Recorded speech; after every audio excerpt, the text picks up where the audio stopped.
The human called Marcus was dying, and High Sovereign Calthrix watched him with eyes that had witnessed civilizations collapse beneath her empire's shadow. Blood pooled beneath his shattered armor, spreading across sterile white floor tiles that had never been designed to accommodate such violent mortality. 3 minutes ago, he'd thrown himself between her and the plasma discharge meant to vaporize her neural lattice. 3 minutes ago, the universe had shifted on an axis she hadn't known existed. "Get medical," she said, voice cutting through shocked silence. Her royal guard, the elite Zerathi warriors who'd conquered 14 star systems at her command, stood frozen. Not from fear, from disbelief. Their sovereign knelt beside alien wreckage wearing ceremonial robes worth more than entire planetary economies. Marcus coughed, red bubbling at his lips. Human physiology was catastrophically fragile compared to Zerathi endoskeletons. "Your Majesty," he managed, each word carved from collapsing lungs. "The assassin. South Corridor." "I know." She did. Her sensory nodes had tracked the fleeing attacker the moment Marcus's body hit the ground. Let them run. Let them think they'd escaped. Her hand pressed against his chest, feeling the erratic flutter of his failing cardiovascular system. So inefficient, human biology. So desperately, impossibly finite. Commander Vextra moved first, activating emergency medical protocols. The others followed, decades of training overriding their cultural incomprehension. Humans were soldiers in the Zerathi Empire's auxiliary forces. Useful. Expendable. Tools that breathed and bled and accepted payment in currency that bought them nothing the Empire valued. This human had chosen differently. Why? The question escaped before Calthrex could contain it, stripped of imperial authority, raw as an open wound. Marcus's eyes found hers, earth-brown, impossibly soft for a species that had clawed its way off a death world. "Because," he said, voice fading into whisper-thin certainty, "you matter." The medical team arrived in a storm of antiseptic efficiency, but Calthrex saw the diagnostics flashing across their emergency displays: catastrophic internal hemorrhaging, compromised respiratory function, cellular degradation accelerating beyond regenerative intervention thresholds. Human medicine was primitive. Zerathi technology wasn't designed for their biochemistry. He was dying, and they both knew it. "Clear the chamber," she commanded. When Vextra hesitated, Calthrex's head turned with the predatory precision that had made her father's enemies beg for quick deaths. Now, they left. Even the medical team, though their duty protocols screamed otherwise. None questioned. She was High Sovereign. Her word was law across 47 systems. Her will shaped reality. Reality didn't care. Marcus's breathing came in, wet, struggling gasps. His hand found hers, human fingers impossibly warm against her cooler exoskeleton. "Don't," he whispered. "Don't do what you're thinking." "We don't know what I'm thinking." "Yes, I do." Blood traced his jaw. "You're thinking about consequences. Retribution. You're calculating how many systems you'll burn to find whoever ordered this." She said nothing. Her silence was answer enough. Calthrex. Her name, not her title. He'd never used it before, not in 2 years of service, never crossing that invisible boundary between sovereign and subject. Hearing it now felt like sacrilege and salvation. "Promise me you won't destroy everything for this, You're asking me to let your murders stand unanswered. I'm asking you to be better than rage." His grip tightened, desperate and weakening. "I chose this. Chose you. Don't make it meaningless by becoming the monster they think you are." The Zerathi Empire had been built on calculated violence. Her grandfather had glassed rebellious worlds. Her father had perfected economic subjugation so complete that conquered species thanked him for their chains. She'd inherited both legacies, wielded them with precision that made the galaxy's greatest military minds study her campaigns. One human had stepped between her and death, and now asked her to be merciful. "I can't promise that," she said. "Then promise me something else." Marcus's eyes were dimming, biological systems cascading toward failure. "Promise you'll remember why I did this. Not the politics, not the strategy. Remember that someone believed you were worth saving." Her throat constricted. Zerathi didn't cry. Their emotional responses manifested differently, internal chemical cascades invisible to external observation. But something fundamental fractured inside her chest, sharp as plasma fire, devastating as vacuum exposure. "Marcus, promise me." His voice barely existed now. Consciousness fragmenting. Promise, and I'll believe you." She leaned closer, her words for him alone, stripped of empire and authority and everything except the terrible truth. "If you die, I will burn the galaxy until it remembers your name. I will find everyone who planned this, everyone who enabled it, every system that thought human lives were cheap enough to spend, and I will teach them that they were wrong."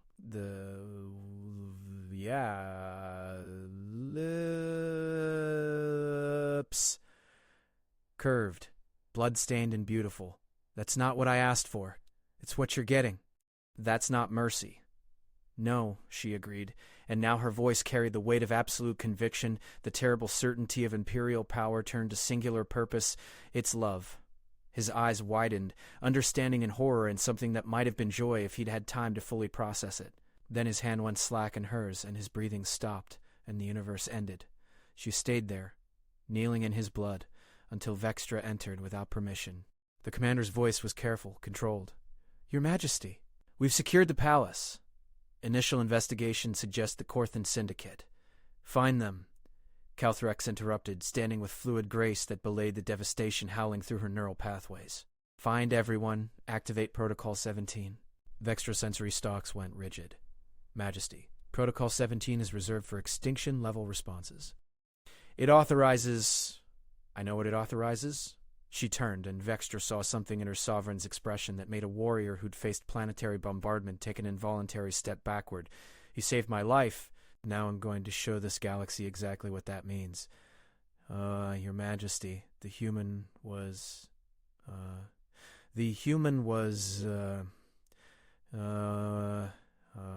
He was from Earth, Sol System. He liked human coffee despite it being technically poisonous to most species. He read human literature, ancient texts about honor and sacrifice. He believed people could be better than their worst moments. And he died believing I was worth saving." She walked toward the chamber doors, each step absolute. "I'm going to prove him right, and I'm going to make everyone who made this necessary wish they'd never been born." Vextra watched her sovereign leave, trailing Marcus's blood on ceremonial robes, carrying vengeance like a crown. Behind them, medical personnel began processing the human's body with clinical efficiency, cataloging another casualty in the Empire's endless machinations. They didn't understand yet. None of them did. The High Sovereign had made a promise to a dying human, and promises made in blood had a way of reshaping reality. The galaxy would learn, fire by fire, system by system, until everyone understood the cost of making Calthrex mourn. Marcus had asked for mercy. She would give him justice instead. And if the galaxy burned in the process, so be it. Some things were worth the ashes. The investigation took 6 hours. Calthrex spent them in her private chambers, Marcus's service file displayed across holographic arrays, his recruitment records, his combat evaluations, the recommendation that had placed him in her royal guard despite his species' reputation for being soft, easily broken, strategically insignificant. Captain Jorah had written that recommendation. Human himself, elevated through demonstrated competence and 3 acts of conspicuous valor. He'd claimed Marcus possessed something valuable beyond physical capability, an understanding of sacrifice that transcended calculation. Jorah had been right. The data scrolls painted a picture. Marcus Chen, 28 standard years old, born on Earth's Pacific Rim sector, educated in human military academies, recruited into Imperial service through humanity's treaty obligations. No family, parents, lost to industrial collapse when humanity's economy crashed during initial integration. No significant romantic attachments. No children. Nothing to lose except a life he'd given freely. Calthrex's fingers traced holographic text, her mind cataloging details while something deeper processed implications. Humans were supposed to be self-interested. Their species had joined the Empire not through conquest but through desperation, trading sovereignty for survival. They served because they needed resources, protection, access to technologies that might stabilize their dying homeworld. Marcus had served because he chose to. The door chimed. She didn't respond, but Vextra entered anyway, carrying the weight of completed investigation. "Majesty, we have confirmed the perpetrators. The Corthan Syndicate financed the operation, but they were hired contractors. The actual authorization came from within the royal court." Vextra's voice remained professionally neutral, but tension vibrated beneath the words. "High Minister Dralvex orchestrated the assassination attempt. He objected to your recent policy reforms regarding auxiliary species rights, believed you were weakening the Empire by treating humans and other conquered populations as— She paused, choosing words carefully. As people. Calthrex turned from the displays, her expression carved from ice and annihilation. Who else? 17 court officials provided material support. 43 knew of the plot and remained silent. We've cross-referenced communication logs, financial transactions, and surveillance data. The evidence is conclusive. And Draelvex's current location? His estate on Zareth Prime. He hasn't attempted to flee. Likely believes his political connections will protect him. Vextra stepped closer, voice dropping. Majesty, if you execute a High Minister without tribunal, the Council will invoke succession protocols. They'll claim you've become unstable, unfit for imperial authority. Let them try. Calthrex moved toward her armory, where ceremonial weapons became functional death. Assemble the Royal Guard. Full combat deployment. We're visiting Draelvex personally. And the others? The 17 officials, the Silent 43? Protocol 17 covers them all. She selected a plasma blade, feeling its weight settle into familiar configuration. Every single person who made this possible will answer for it, starting now. Vextra watched her sovereign arm for war, and something shifted in the commander's stance. Not reluctance, recognition. He meant something to you, the human. Yes, more than protocol typically permits. Much more. Tharax activated her combat armor, feeling shields materialize around her exoskeleton. Does that trouble you, Commander? No, Majesty. Vextra's voice carried unexpected firmness. I served under your father, watched him burn worlds for political expediency, sacrifice millions for strategic positioning.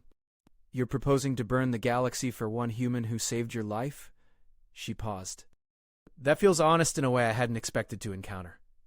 Calthrex studied her oldest military advisor, seeing past protocol to the person beneath. You think I'm making a mistake? I think you're making a choice, Vextra corrected. Whether it's a mistake depends on what you're choosing to become. The Royal Guard assembled in perfect formation, 60 elite warriors representing the Empire's finest military assets. They'd fought beside Marcus, trained with him, watched him adapt human fragility into something resembling competence. None had imagined he'd die for their sovereign. None had imagined it would matter this much. Calthrex addressed them directly, her voice carrying authority that had commanded fleets. Marcus Chen gave his life to preserve mine. Some of you may believe that's merely proper function for an auxiliary soldier. You would be wrong. He chose to act when survival instinct would have demanded otherwise. He saw value in my existence beyond strategic calculation. He died believing I was worth that sacrifice. She let the words settle, watching reactions ripple through assembled warriors. High Minister Draelvex ordered the assassination. 17 officials supported him. 43 remained silent while treason festered in our own court. They gambled that one human life was meaningless enough to spend. Tonight we're going to correct their miscalculation. No one spoke. Royal Guards didn't question, but Caltheric saw understanding crystallize. This wasn't military operation. This was personal, unprecedented, politically catastrophic, and absolutely inevitable. We move in 10 minutes, she continued. Lethal force is authorized. No prisoners unless I specifically designate otherwise. Anyone who resists dies. Anyone who flees dies. Anyone who attempts political negotiation dies. Her eyes swept across them, predatory and absolute. Marcus asked me to be merciful. I'm choosing justice instead. Are there objections? Silence answered. Not submission. Solidarity. Then let's teach the Empire what happens when humans matter. Draelvex's estate occupied prime territory on Zareth Prime, a sprawling complex that showcased wealth accumulated through centuries of political manipulation. Security systems that could repel small armies activated as the Royal Guard's transport approached, automated warnings demanding identification and authorization. Calthrex overrode everything with sovereign command codes, dropping shields and disabling defensive grids. The transport landed directly in the estate's central courtyard, combat ramp deploying before engines fully powered down. She emerged first, plasma blade ignited and burning with contained violence. Behind her, 60 warriors fanned into tactical formation, securing perimeter and entry points with practiced efficiency. Draelvex appeared on a private balcony, his expression mixing outrage with dawning comprehension. Hi, Sovereign. If you wish to discuss recent events, proper channels. come down here, Calthrex interrupted, voice carrying across courtyard space. Or I'll come up there and drag you down. Choose quickly.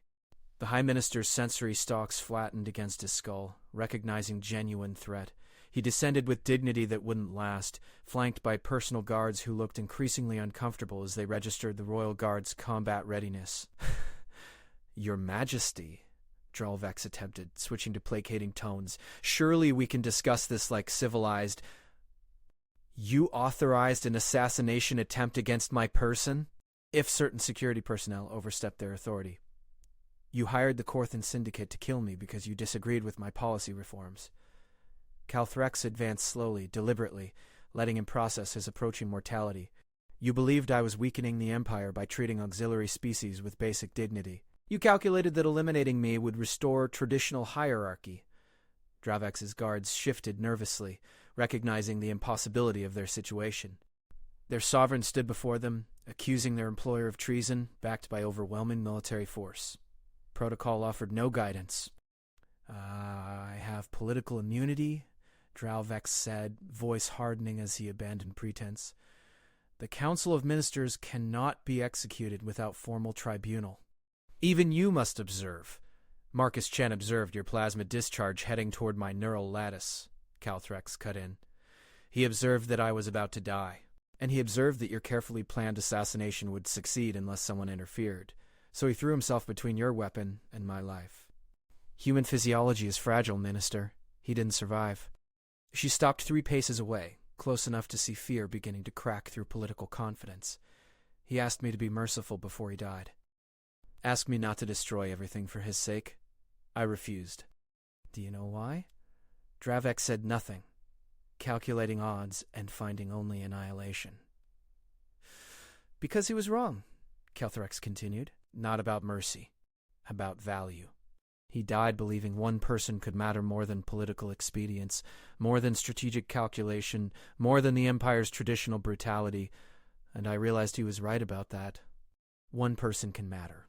Marcus mattered, and you killed him. I killed you, Dralvex corrected, desperation sharpening his voice. The human was collateral.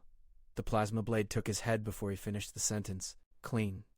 Absolutely final. His body collapsed, and his guards stood frozen, watching their employer's remains smoke against expensive courtyard stone. Calthrex's voice cut through their shock. Any of you want to claim he had immunity? They backed away, weapons lowered, surrender obvious. Smart. She deactivated her blade, looking at Vextra. The 17 officials who provided support, arrest them. The 43 who stayed silent, mark them. I want detailed analysis of every decision they've made in the last decade. Anyone else compromised gets removed. Removed how, Majesty? However necessary. Calthrex turned back toward her transport, leaving Dralvex's corpse for his guards to process. I want the entire court to understand that Marcus Chen mattered, that human lives matter, that I will burn down anyone who forgets it. The purge took 3 days. 17 executions, 43 forced resignations, 12 auxiliary arrests when investigation revealed deeper conspiracy. The Council of Ministers convened emergency session demanding Caltric's answer for her actions. She attended, wearing combat armor, still stained with Dralvex's blood.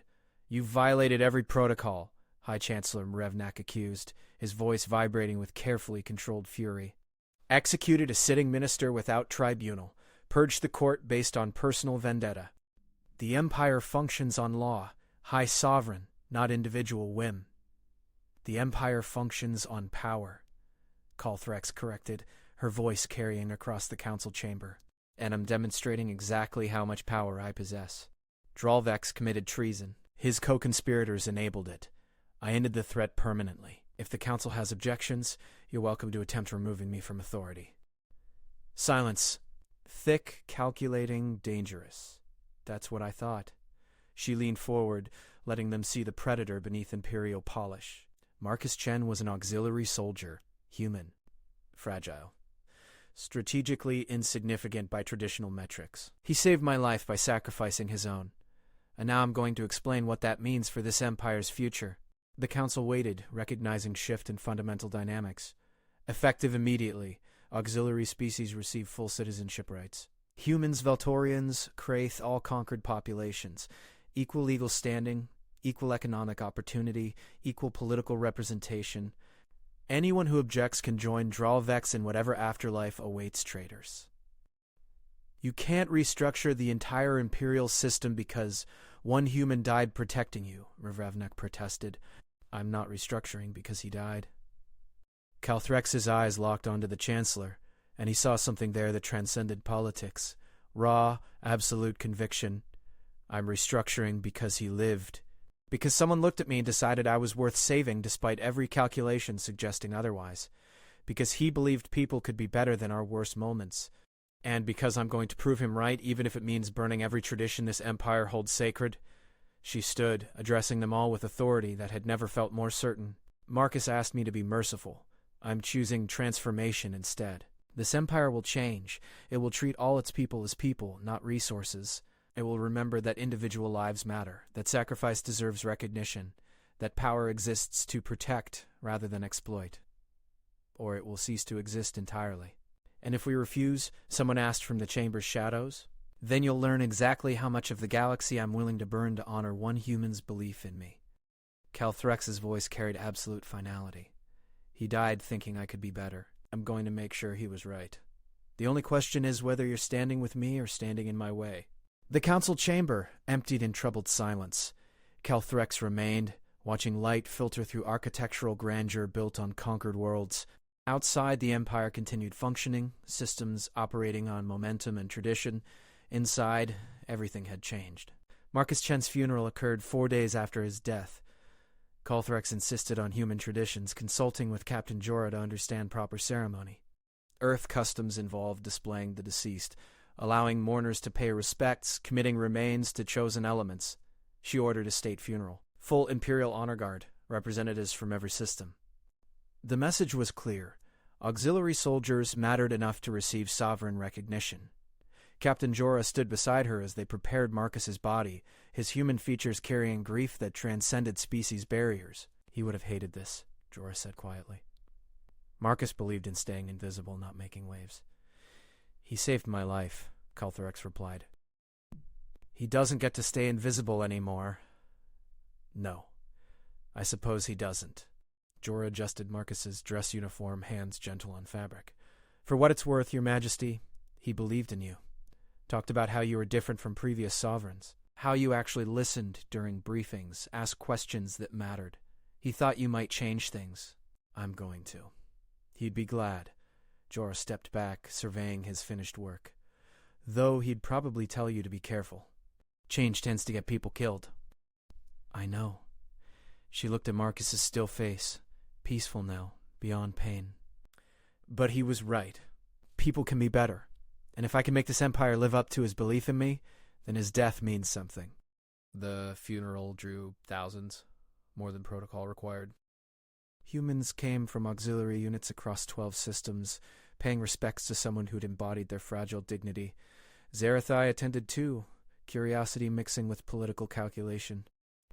And others, Veltorians, Kraith, conquered species recognizing shift in imperial attitudes.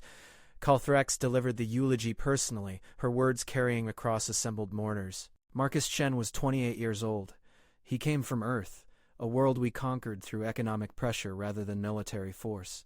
His people joined our empire because they had no choice, survival requiring submission. He could have resented that. Many humans do. Instead, he chose service. She paused, letting silence emphasize weight.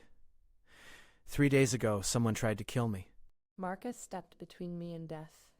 He didn't hesitate, didn't calculate odds, didn't consider that saving me would cost him everything.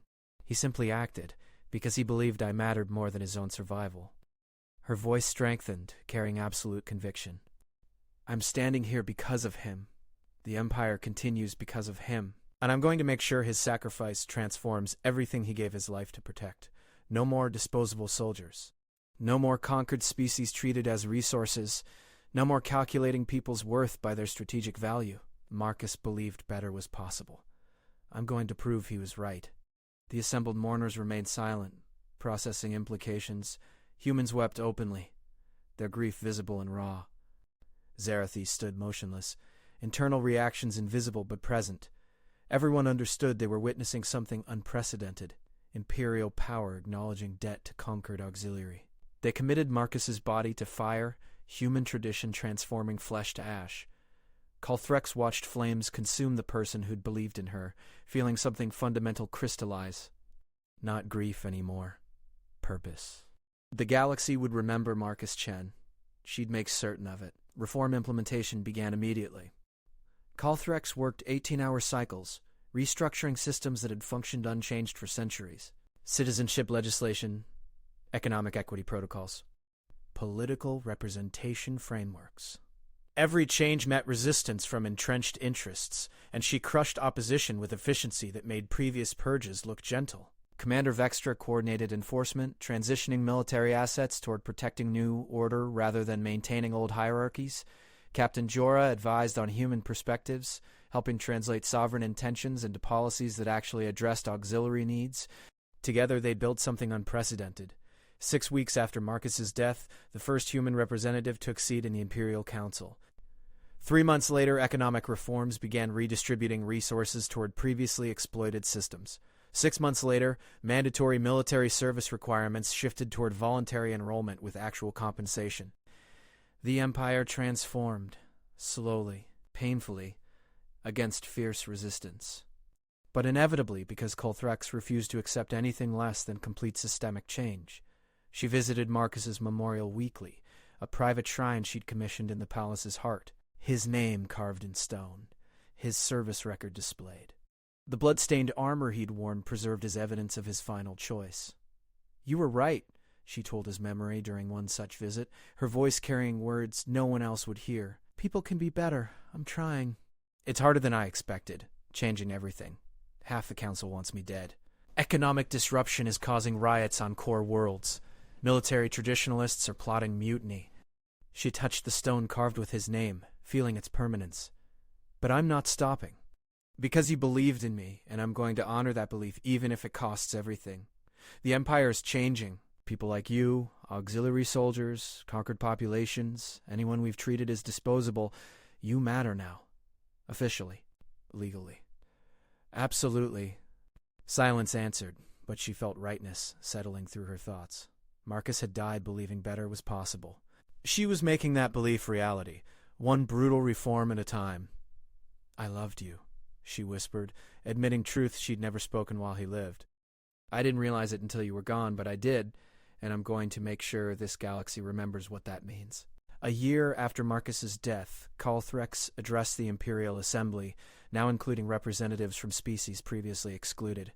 The chamber held unprecedented diversity: humans, Zerathi, Veltorians, Kryth, dozens of populations participating in governance for the first time. "1 year ago," she began, "an auxiliary soldier named Marcus Chen saved my life. His sacrifice changed everything, not because his death was remarkable.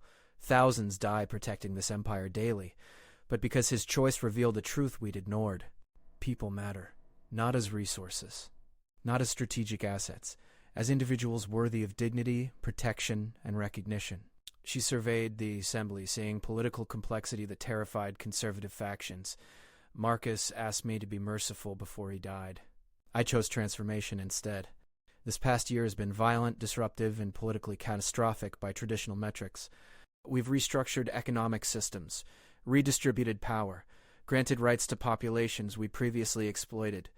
The empire my grandfather built would be unrecognizable." Some assembly members nodded. Others remained rigidly neutral, calculating their positions. "I don't apologize for that," Calthrex continued. "Marcus believed I could be better than my predecessors. He died holding that belief. Everything I've done since honors his memory and proves he was right. This empire is stronger now because we've stopped pretending people are disposable. We're more stable because populations previously conquered now participate in their own governance. We're more resilient because diversity creates adaptive capacity. My grandfather burned worlds that resisted. My father subjugated through economic manipulation. I'm choosing a different path, building an empire where Marcus's sacrifice means something beyond my personal grief, where auxiliary soldiers are citizens, where conquered populations become partners, where belief in better actually transforms reality." The assembly remained silent, processing the sovereign's declaration. "I loved him," Calthrex admitted, her voice carrying truth across political calculation. I love him still, and I'm going to spend the rest of my reign making sure his belief in me wasn't misplaced. Anyone who can't accept that is welcome to challenge me directly. Otherwise, we're continuing this transformation until the Empire reflects the values Marcus died protecting. No one challenged. The assembly session continued, representatives from across the Empire working through complex governance details. And Calthrux watched, feeling Marcus's presence like gravity, invisible but absolutely real, shaping everything. The galaxy had changed because one human believed one Zerathai sovereign was worth saving, and she'd burned down traditions, political structures, and centuries of exploitation to prove he was right. Marcus had asked for mercy. She'd given him revolution instead, and somehow, impossibly, she knew he'd approve.